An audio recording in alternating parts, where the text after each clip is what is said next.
Assalamualaikum warahmatullahi wabarakatuh. Selamat pagi yang terhormat kepada Ibu Arbania Fitri selaku dosen pengampu mata kuliah Psikologi Eksperimen. Di sini kami dari kelompok 11 yang beranggotakan saya Dini dan teman saya Tara. Di sini kami akan presentasikan hasil laporan kami yang berjudul Pengaruh Timer terhadap Kecemasan Mahasiswa Saat Belajar.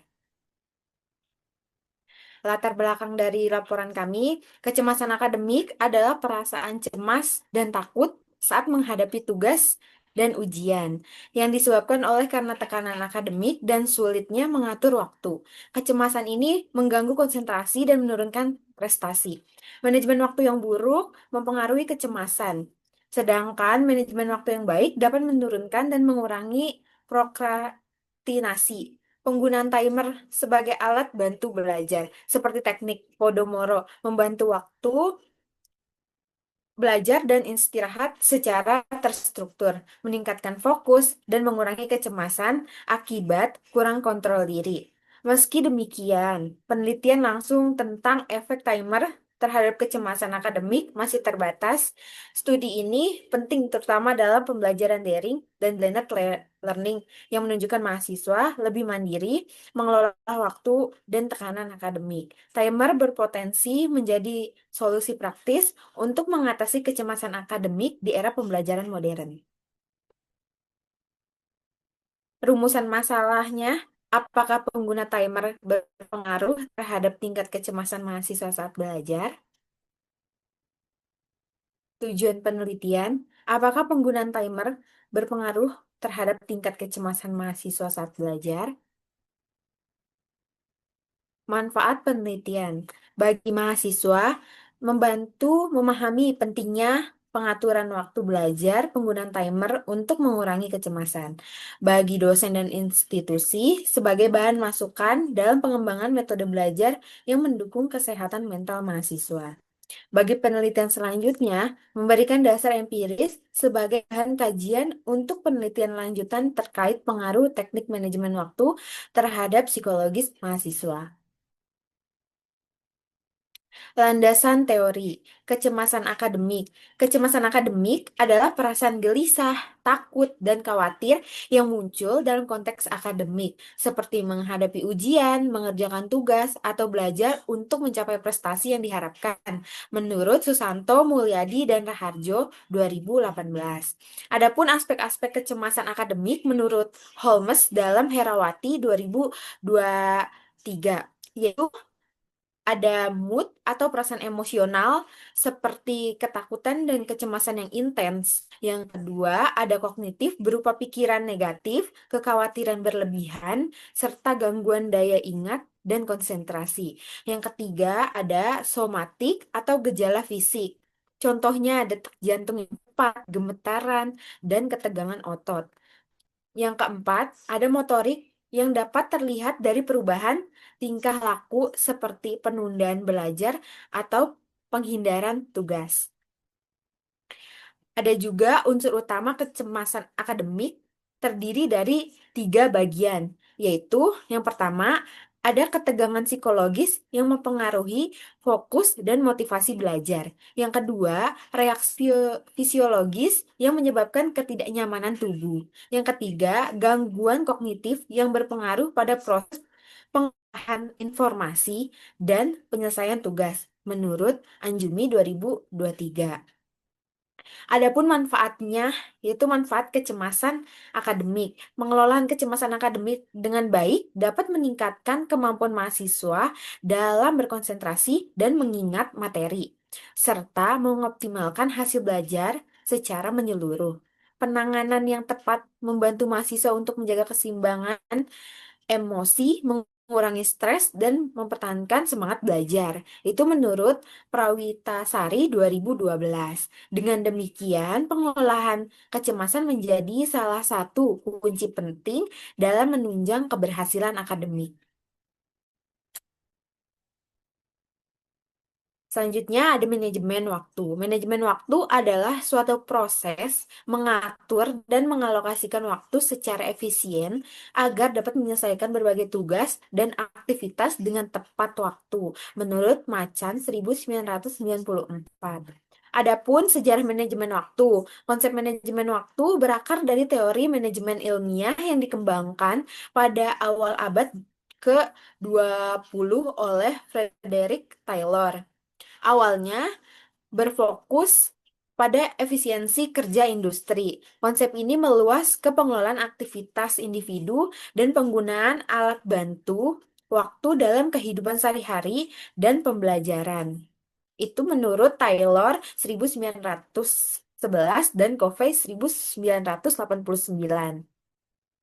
Selanjutnya, ada perkembangannya. Teori manajemen waktu mengedepankan prioritas tugas, perencanaan waktu yang realitas, dan pengendalian gangguan sebagai faktor utama keberhasilan pengelolaan waktu menurut McKinsey 1997.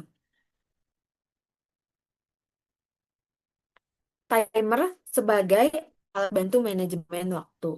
Timer adalah alat atau aplikasi yang digunakan untuk mengatur durasi waktu belajar dalam interval tertentu dan diikuti istirahat secara bergantian, sehingga belajar menjadi lebih terstruktur dan fokus, menurut Kirilo 2006. Adapun dimensi. Dimensi penggunaan timer mencakup penentuan lamanya interval belajar, durasi jeda istirahat, serta kepatuhan penggunaan dalam mengikuti aturan waktu yang telah ditentukan, menurut Milawati dan Sutoyo 2022. Adapun efektivitas penggunaan timer akan optimal apabila didukung oleh motivasi belajar yang tinggi, lingkungan belajar yang kondusif, serta disiplin dalam menghindari gangguan selama sesi belajar. Menurut Ompusunggu 2022.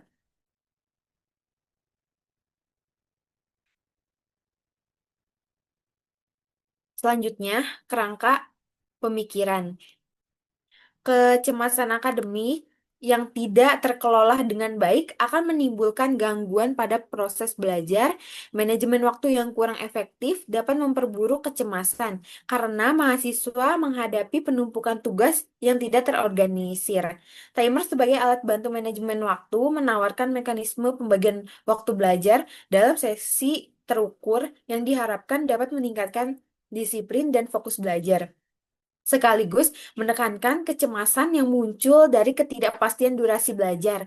Dengan demikian, penggunaan timer dihipotesiskan berpengaruh positif dalam menurunkan kecemasan akademik mahasiswa selama belajar. Selanjutnya, hipotesis penelitian. Hipotesis HO-nya, penggunaan timer tidak berpengaruh signifikan terhadap tingkat kecemasan mahasiswa saat belajar. Kalau hipotesis alternatifnya atau HA, penggunaan timer berpengaruh signifikan terhadap penurunan tingkat kecemasan mahasiswa saat belajar. Metode penelitian. Metode penelitian, dalam penelitian ini digunakan pendekatan kuantitatif karena data yang diolah berupa angka dan perhitungan, seperti dijelaskan oleh Sugiono 2017. Yaitu penelitian kuantitatif menitik beratkan pada angka mulai dari pengumpulan data, interpretasi, hingga penyajian hasil. Sementara itu, jenis penelitian yang dipilih adalah eksperimen dengan desain kuasi eksperimen, di mana peneliti menjalankan prosedur yang terkenal dan memberikan minimal dua perlakuan berbeda kepada partisipan, menurut Meyers dan Hansen. 2016. Setelah perlakuan diberikan, perilaku partisipan diukur dan dibandingkan untuk menguji apakah perlakuan tersebut berpengaruh sesuai hipotesis. Selanjutnya, desain penelitian. Desain penelitian ini menggunakan one group pretest post-test design yang juga dikenal sebagai before after design. Sesuai namanya, hanya ada satu kelompok yang menerima perlakuan tanpa adanya kelompok kontrol atau kelompok pembanding. Penelitian diawali dengan pengukuran awal atau pretest pada variabel T. Kemudian, kelompok tersebut diberikan manipulasi. Setelah itu dilakukan pengukuran ulang yaitu post-test dengan butir soal yang mengukur kecemasan sama seperti pretest. Pemilihan desain ini didorong oleh keterbatasan subjek yang hanya berjumlah 31 mahasiswa, sehingga tidak begitu memungkinkan untuk dibagi ke dalam beberapa kelompok. Meski begitu, one group pretest post-test lebih unggul dibandingkan desain post-test saja karena keberadaan post-test kemungkinan meneliti mengetahui posisi awal subjek sehingga penekanan fitted lebih dapat dihubungkan dengan perlakuan VB dan bukan faktor lain. Selanjutnya, identifikasi variabel penelitian. Penentuan variabel penelitian adalah langkah untuk menetapkan variabel-variabel utama yang menjadi fokus tadi, serta menjelaskan peran masing-masing variabel tersebut. Menurut Azwar 2000, variabel-variabel yang ada dalam penelitian ini ada tiga. Yang pertama itu ada variabel bebas. Variabel bebasnya itu timer.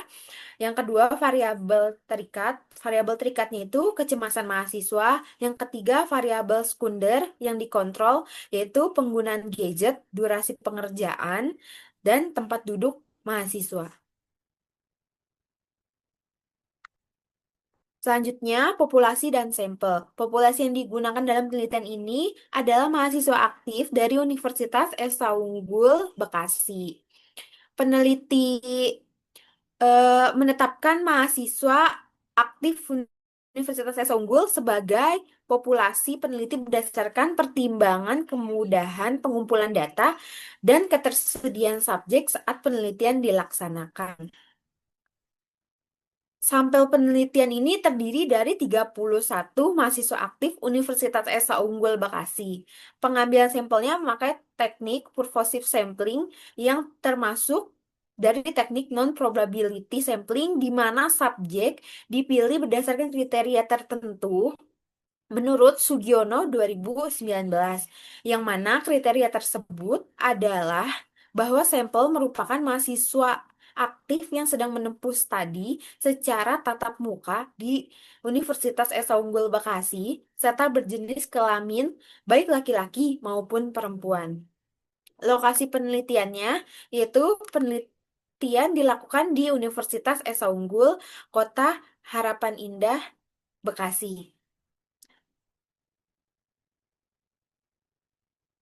Selanjutnya akan dilanjutkan oleh teman saya. Nah, selanjutnya kita akan membahas tentang metode pengambilan data pada penelitian ini. Jadi yang pertama itu adalah kita mengambil data menggunakan skala kecemasan yang dikembangkan oleh Spielberger dan rekan-rekannya, yang namanya itu adalah State Trait Anxiety Inventory atau STAI. Nah, STAI ini dibuat untuk mengukur dua jenis kecemasan. Yang satu adalah state anxiety dan yang satunya lagi adalah trait anxiety. State anxiety itu artinya adalah kecemasan situasional atau kecemasan sementara yang muncul akibat dari situasi tertentu yang sifatnya ini fluktuatif atau artinya dia bisa berubah-ubah mengikuti kondisi atau situasi yang sedang terjadi di sekitar individu.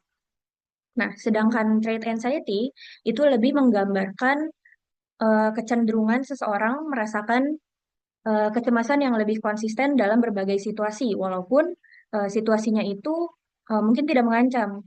Jadi, dalam penelitian ini, kita lebih fokus untuk menggunakan state anxiety karena memang tujuan utama dari penelitian ini adalah untuk melihat bagaimana tingkat kecemasan mahasiswa berubah secara langsung setelah diberikan perlakuan berupa penggunaan timer ketika belajar. Nah, STI ini terdiri dari 20 pernyataan atau 20 item dan disusun dalam format skala Likert 4 poin. Pilihan-pilihannya itu terdiri dari tidak sama sekali, sedikit, cukup, dan sangat. Dan beberapa item dari skala ini tuh merupakan pernyataan favorable dan unfavorable. Sehingga perlu dilakukan yang namanya reverse scoring atau pembalikan skor. Jadi misalnya untuk item yang favorable, kalau poin 4 itu adalah pilihan sangat, artinya untuk item unfavorable nanti pilihan sangat itu jadi poin 1 dan gitu seterusnya. Nah, kemudian kita bisa lihat di tabel yang bawah, item-item mana saja yang favorable dan unfavorable. Dari 20 item, ada 11 item favorable, yaitu di nomor 3, 4, 6, 7, 9, 10, 12, 13, 14, 17, dan 18. Dan 9 item lainnya itu adalah item unfavorable di nomor 1, 2, 5, 8, 11, 15, 16, 19, dan 20. Nah, yang kedua, untuk prosedur penelitiannya sendiri, langkah pertama yang kami lakukan adalah memberikan penjelasan singkat pada partisipan mengenai tujuan dari penelitian yang akan dilakukan dan menjelaskan prosedur yang akan dilalui. Nah, setelah menyatakan persetujuan mereka untuk berpartisipasi, barulah kita lakukan pengukuran yang pertama, yaitu mengerjakan soal-soal tes kognitif sebanyak 15 nomor selama 15 menit tanpa ditunjukkan timer.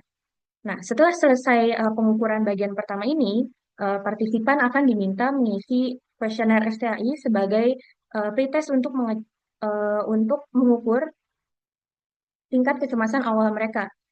Nah, kemudian setelah itu baru dilakukan manipulasi, di mana kali ini partisipan akan mengerjakan kembali soal-soal tes kognitif yang baru selama 15 menit dengan ditunjukkan timer melalui proyektor.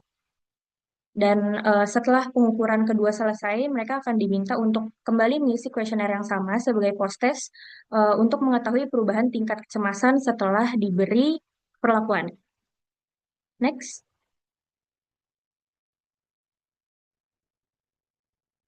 Nah, selanjutnya adalah uji validitas. Nah, uji validitas ini digunakan untuk mengetahui sejauh mana instrumen yang dipakai itu benar-benar mampu mengukur apa yang seharusnya diukur. Jadi maksudnya kuesioner itu baru bisa dianggap valid ketika butir-butir itemnya memang dapat merepresentasikan secara tepat apa yang ingin diukur melalui penelitian. Nah, bisa dilihat di tabel hasil uji validitas STAI penelitian kami. Dari 20 item, 19 item valid dan yang satunya tidak.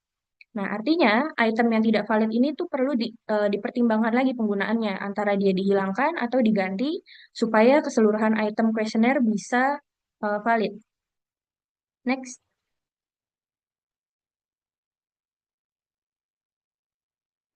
Oke, kemudian ada uji reliabilitas yang mengacu pada sejauh mana hasil pengukuran itu bisa tetap konsisten ketika pengukuran dilakukan berulang kali menggunakan alat ukur yang sama. Nah, hasil uji reliabilitas pada penelitian kami menunjukkan bahwa nilai Cronbach alpha-nya dari 20 item yang diuji adalah sebesar 0,894, di mana jika nilai alfanya ini lebih dari 0,8, maka artinya skala yang digunakan bisa dianggap reliable. Next.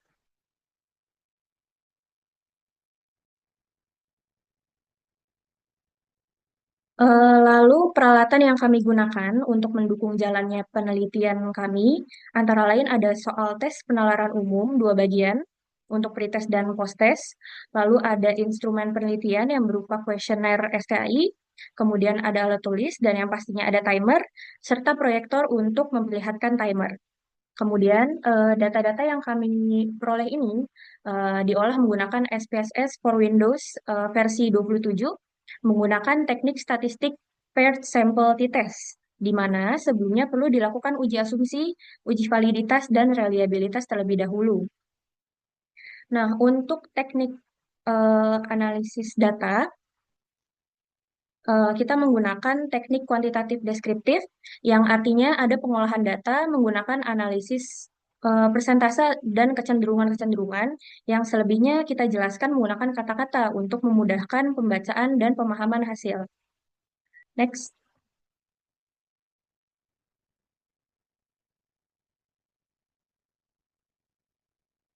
Hmm. Next, Kak, mungkin.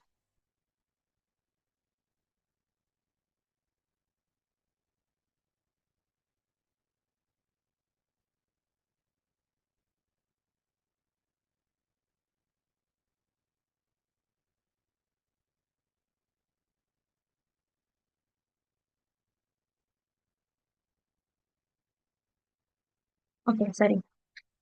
Sebelumnya tadi udah di-mention juga ya kalau mau mengikuti apa kalau misalnya kita mau menguji hipotesis itu perlu dilakukan uji asumsi terlebih dahulu. Dan karena penelitian kami ini menggunakan teknik statistik paired sample t-test, artinya uji asumsi yang perlu dilakukan adalah uji normalitas dan homogenitas. Uji normalitas ini gunanya untuk mengetahui apakah data pretest dan posttest kita tersebar secara merata atau tidak. Eh, Next, Kak.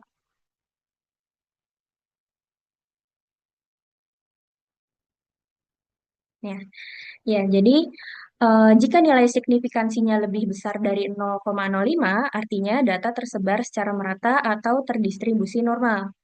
Kalau uji homogenitas itu untuk melihat apakah hasil pretest dan posttest itu memang berasal dari populasi yang sama. Jika nilai signifikansinya lebih besar dari 0,05, maka bisa disimpulkan bahwa data adalah homogen atau memang terbukti berasal dari eh, populasi yang sama. Nah, jika data sudah terbukti normal dan homogen, baru kita bisa uji dengan paired sample t-test untuk melihat ada nggak sih perbedaan antara hasil pretest dan posttest. Nah, kalau ada perbedaan, berarti penggunaan timer itu memang berpengaruh terhadap kecemasan mahasiswa saat belajar. Jika tidak terbukti ada perbedaan, berarti memang tidak ada pengaruh. Nah, di sini kita akan masuk ke hasil dan pembahasan. Yang pertama adalah hasil dari uji normalitas menggunakan uji Kolmogorov-Smirnov. Di sini sudah kita uji untuk hasil dari skor pretest dan posttest. Bisa dilihat di tabel yang pertama yang di atas. N adalah 31, yang artinya semua data partisipan sebanyak 31 orang, itu semuanya berhasil terolah tanpa ada yang hilang. Kemudian nilai rata-ratanya adalah 40,10 dengan standar deviasi 10,170. Lalu untuk nilai signifikansinya adalah 0,149, lebih besar dari 0,05. Sehingga bisa dikatakan untuk skor pretest datanya terdistribusi normal. Lalu untuk eh, yang bawah itu adalah hasil uji normalitas untuk skor post-test ya. Kita bisa lihat untuk N-nya sama, tadi 31, berarti datanya semua terolah. Kemudian untuk rata-ratanya itu 37,52 dengan standar deviasinya 11,135. Dan untuk nilai signifikansinya sebesar 0,200, dia lebih besar dari 0,05, berarti bisa dikatakan dia juga terdistribusi normal. Boleh di next?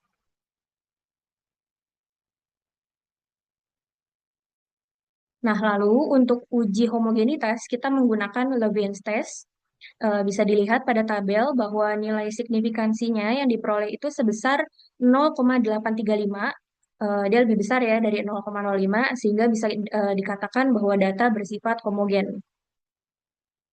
Next.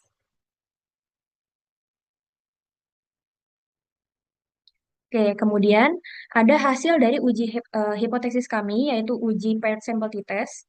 Dari hasil ini, kita bisa melihat apakah penggunaan timer ketika belajar memiliki pengaruh pada kecemasan atau tidak.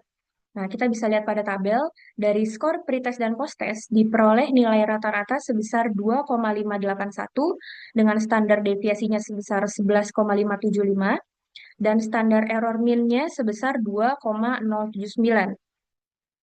Untuk nilai signifikansinya adalah 0,224, lebih besar dari 0,05 yang artinya tidak terdapat perbedaan yang signifikan antara hasil pretest dan posttest.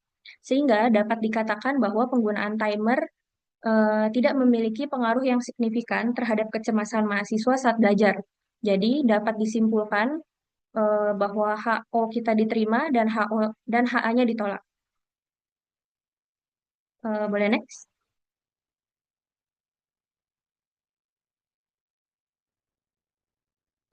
Jadi dari hasil uji hipotesis yang tadi, kita bisa menyimpulkan bahwa penggunaan timer saat belajar itu berarti tidak menimbulkan dampak psikologis yang negatif secara signifikan.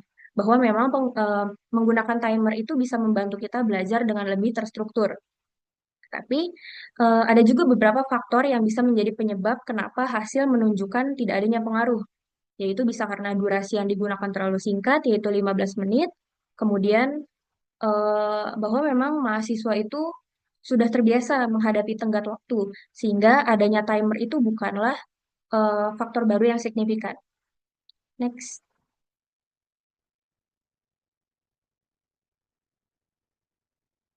Nah, sehingga berdasarkan temuan dan keterbatasan yang ada, kami sebagai peneliti mengajukan beberapa rekomendasi untuk penelitian selanjutnya, yaitu yang pertama, meningkatkan jumlah partisipan agar hasil bisa lebih digeneralisasi ke populasi yang lebih luas. Kemudian yang kedua, menggunakan desain eksperimen yang ada kelompok kontrolnya untuk memisahkan efek penggunaan timer dari efek belajar itu sendiri. Kemudian yang ketiga, kita bisa mempertimbangkan durasi dan frekuensi penggunaan timer bisa dibuat lebih lama. Lalu yang keempat, bisa dengan menguji efektivitas timer pada berbagai jenis tugas dan materi pembelajaran yang tingkat kesulitannya itu berbeda-beda. Jadi, eh, itu untuk melihat mungkin saja respon kecemasan itu dipengaruhi oleh karakteristik dari tugas itu sendiri. Dan yang terakhir, kita bisa mempertimbangkan penggunaan instrumen yang lebih sensitif terhadap perubahan kecemasan jangka pendek agar efek intervensi dapat terdeteksi dengan lebih jelas. Nah, kami berharap penelitian selanjutnya dapat memberikan gambaran yang lebih jelas lagi mengenai penggunaan timer dan dampaknya pada kecemasan mahasiswa saat belajar. Eh, Demikian yang bisa kami sampaikan mengenai hasil penelitian kami. Mohon maaf apabila ada kekurangan. Semoga dapat bermanfaat. Terima kasih.